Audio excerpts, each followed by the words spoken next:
All right. Well, it's Monday night, and just finished posting a lot of funny stuff. One thing I just saw that I had a doctor come over here and did a physical on me, and they checked my A1C, and my A1C was 7. I haven't had I had 9.9, 11, consistently up there. Even and the doctor was even thinking of just putting me on insulin, which would have meant that I would have had to give up my CDLA license, which is not good. But anyway, that carnivore diet seems to be a big factor. There's other things also, but I think the big factor is that I've been eating a lot of meat. I ordered some steaks from Omaha Steaks and a lot of steaks from Walmart delivery, but I didn't get that. I didn't get that Wagyu steak or whatever. I mean, I saw one there in Walmart.com. It was $331 for 1 pound. Okay, I think I saw. I think I saw a documentary that those cows they actually give them like massages, stuff like that. The Japanese that they do that. That they have that kind of environment for the cow. So the cow is very very well massaged. I don't want to. I don't want to say what else because I always, I guess it's terrible thoughts. What can I say? So I just keep it to myself. Maybe I'll tell the men's group when I get a chance. But anyway, um, that seems to be working the carnivore diet, and I mean, I cut just about all the medications down. The only thing I take is like glipizide 4 times a day, which is the 3 meals and a snack. So that's what I've been doing, and so I've cut down a lot of the medications, diabetes medications, all gone. Only the glipizide I'm taking. So and even some of the vitamins I've cut out too. Like I was taking turmeric, I was taking cinnamon, I was taking what else? Apple cider vinegar. All these things in an attempt to lower my sugar. It's just that I'm such a sweet guy. That's what it is. Well, going back to the carnivore diet, I hear that there's a lot of dogs and cats up in Springfield, Ohio. So maybe I could go up there and take my uh, take my Goya adobo and what else? Goya recao and all these other spices. Which is the other one? Sofrito. Take some Goya sofrito. go up there, Go up there and see if they have any Benjis available. Remember a little fluffy Benji, little, you know, it'd be like a snack, man. Or maybe O Yeller. He was okay in the beginning, but then he kind of got sick. So I don't know that meat might make me mad. And I don't need any more mad. I've been mad now for over 2 years since I had the double stroke. I don't need anything. As a matter of fact, they even play it off. These psychiatrists and the psychologists, they talk about, well, you're supposed to be angry with your situation of having the double stroke and stuff. But believe me, you don't want to justify any kind of anger issues with me. No, no, no, no, no. And maybe I could do like a trade. Maybe I could teach them driving lessons. Because I hear they're having a little bit of an issue. I hear they're having a little bit of an issue up there with cars running into restaurants. People, the people don't know how to they don't know how to use stop signs or lights. They don't know what a stoplight is or whatever over there. But they're giving them licenses. That makes a lot of sense. Jeez. The It's a good thing that I stopped driving for a little while, just using Uber to go to church and stuff like that. So, that's kind of weird, man. So I don't know, man. I guess that just makes me pray more. Anything that makes me pray more, I'm in favor of it, right? And yeah, I think that might be a good trade, giving driving lessons for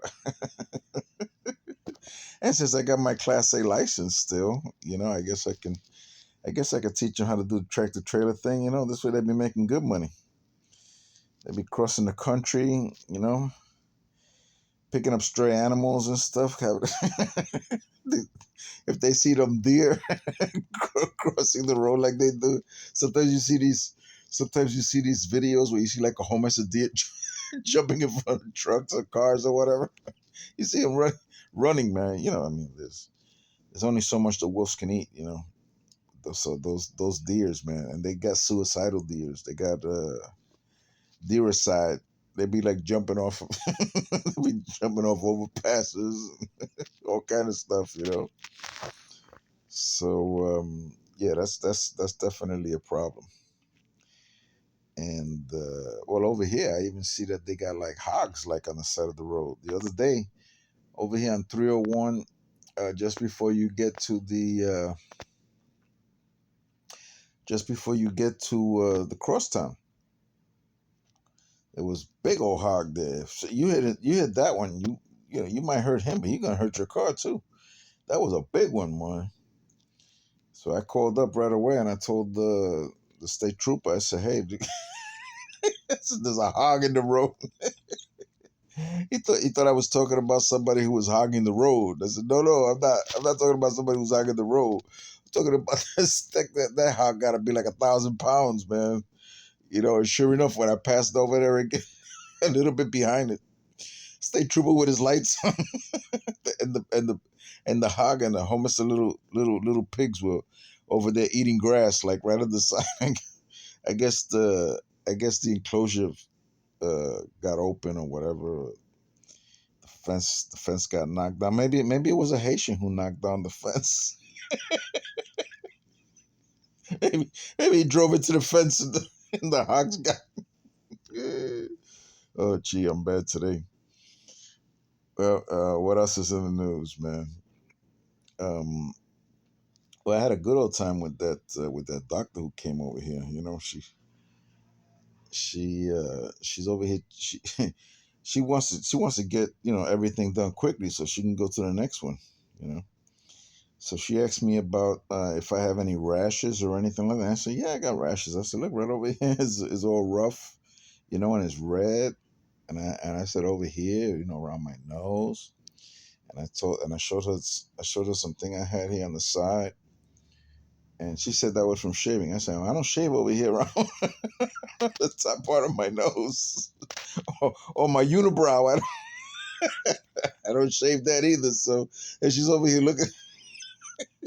I mean, how many people do you know that shave the size of their nose? I mean, I know I got a big nose, and maybe that's the reason why my father started calling me Mildred Jackson when he started getting his dementia, Alzheimer's, sometimers, whatever, old timers. But and I know he probably put that with my big lips, and he said, "This is son of somebody else is the father of this guy, not me." But he was like that. He was a big joker. Between him and my mother, I can see why they were together 64 years because they were joking left and right, man. I just wasn't in on the joke until at the end. But even my son, he once went to the nursing home, and this was, I think, when he was in Homestead, so that was a long ride from here. And we went down there, and sure enough, my son, he asked my father. He said, "And Grandpa, do you know who I am?" He said, "Yeah, you're the son of Mildred Jackson." So I don't know whether he was, joking but most likely he had a little bit of both, joking and telling the truth, whatever. I don't know, but he certainly enjoyed it, man. He had perfect timing. I just look at the guy and I just stay amazed. I mean, he had quite a life. You know, everybody loved his cooking. Came out on TV cooking, and you know, he just had a tremendous life, man. You know, married mom used to come to her and start singing songs of Gilberto Monroy. I got to learn at least one of his songs, especially the one that says, "After all this time, now you want to call me friend," something like that. Say, "Y ahora me quiere llamar amigo." You know, I'm gonna have to learn that one just as a tribute to him. And of course, he liked Danny Rivera. Danny Rivera. He used to say that that was like the Johnny Mathis of the Puerto Rico music scene. He would say Gilberto Moroy was like the Frank Sinatra. He liked him, and you know, I bet he's up in heaven now, talking law with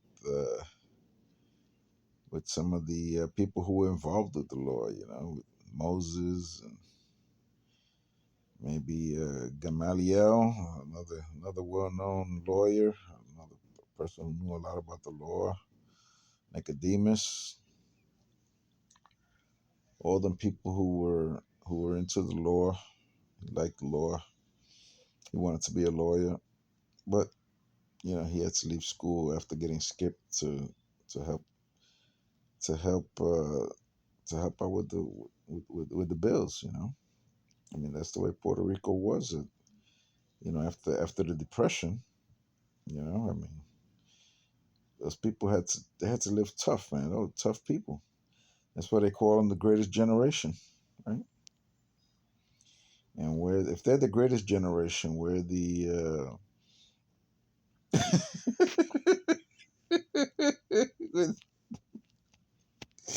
out to lunch generation or something. I don't know, man. You know, I mean, I see some of these TikTok videos, especially the dog and cat eating dance video. You know, and you know, I see some of these things, and I say, "Geez, we're in big trouble." You know, hopefully. I don't know. Maybe in a couple of years, when I'm in a nursing home, they'll probably put Cuomo back in office, make him the killer czar of all the old people in the nursing home. See that he's already used to it. You know, after the 15,000 that he killed in the 15 or 20,000 that he killed there, I bet they don't even know the exact number. They're like guessing because some say it's 20,000, some say 15,000. They don't even know how many people he killed over there. I don't know how that guy's still walking, man. You know. I mean, I can't even talk about the stuff I did because murder has no statute of limitations, you know. So what can I say, you know? And so there's how is it that people say I cannot comment on something that the that the litigation is pending. But anyway, the I was just into dealing drugs, so I don't think that I got anything too heavy. But you never know. You never know. And now I'm gonna go. Now I'm gonna have to go back to New York because it seems like they had without without any reason uh, the felony drug conviction that I have should have been in family court, and that should have been sealed when I got to 21. So somebody messed up royally. Most likely it was me because I was always high. So they were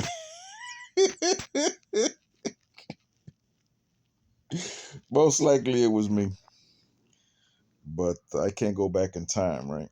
So what I'm gonna do is I'm gonna see if I can make some phone calls from here, see if that felony drug conviction could be taken off the books. If not, I might have to go up to New York and be investigated. I guess you know knowing them, they'll probably bring back the prosecutor. You know who the prosecutor back then was, right? It was it was just before Giuliani. I don't know. I know the district attorney, not the district attorney, but the assistant district attorney that they had there. That guy, he used to like to have slick back hair, look like Dracula. You know, that's what I used to call him when I used to see him. Say, "Oh no, there comes Dracula." And I saw him when they did the when they did the relief of disabilities for me in New York, which is pretty much it's pretty close to getting your record expunged. But with this new development, they should totally take it out. You know, and let's forget about that stuff that happened in Brazil. That whole thing about the triple brain transplant. That's a rumor that's never been proven. The brain of the between the monkey, the hog, and the man. When that is all conjecture. It's all unproven. No, I was never a doctor in Brazil. What the heck? I can barely do first aid, man. I can't even take care of my own little rash over here. I gotta be putting A&D on my face and stuff to see if I get put that diaper rash ointment on there. Now, let me see if I can go. I need to make an appointment to see dermatology over there in this place in the VA hospital. Yeah, these people have been messing around with me, saying that they want me to take a video of what I need done. So I actually had to find a way of taking a picture, of taking a video of the skin tag that I got on my back. It's very painful, and it's right on my right side. That's where I sleep too. I only sleep on my right side, and that's the reason why my body is becoming crooked. I'm like that song. There was a crooked man. He had a crooked smile, and every other he walked a crooked mile. La, la, la, la, la, la. That's me. Well, we're coming up on 17 minutes. What else? What else do I got to talk about? Well, I'm gonna leave it here. Then, I spoke some funny things and some things that I would like for you people to pray about. If I have to go back to New York, I really don't want to go over there, but I guess if I want to go and get myself a traditional wife out in one of these Asian countries, like well, not so much Thailand and Vietnam.